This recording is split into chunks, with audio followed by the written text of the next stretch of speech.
അവൾക്ക് ബുക്ക്? എത്ര ദിവസം കിടക്കാൻ പറ്റും? എത്ര ദിവസം കിടക്കാൻ പറ്റുമെന്ന്? എന്ത്? സിംഹത്തിന്റെ കൂട്ടിൽ ഒരു ആട്ടുംകുട്ടിക്ക് എത്ര ദിവസം കിടക്കാൻ പറ്റുമെന്ന്. കടിക്കോ കൊല്ലോന്ന് അറിഞ്ഞൂടാ. എന്നാൽ ഏത് നിമിഷത്തിലും കടിക്കും ചെയ്യാ, കൊല്ലും ചെയ്യാ. മരിക്കാതെ മരിച്ചോണ്ടിരിക്കുകയാണ് മുത്തശ്ശി ഞാൻ. ഇതാ താക്കോൽ അവര് വന്നാ കൊടുത്തേക്ക്.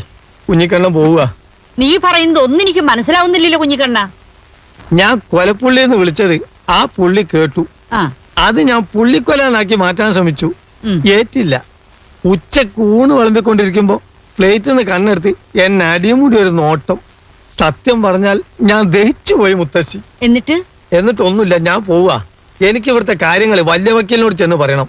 ഞാനാണോ വലുത് അല്ല കൊലപ്പുള്ളിയാണോ വലുതെന്ന് അങ്ങോട്ട് തീരുമാനിക്കട്ടെ. നീ പോയ എനിക്ക് ധൈര്യത്തിന് ആരുമില്ലല്ലോ കുഞ്ഞിക്കണ്ണ. എനിക്കതൊന്നും നോക്കേണ്ട കാര്യമല്ല. എനിക്ക് തൽക്കാലം എന്റെ ജീവനാ വലുത്.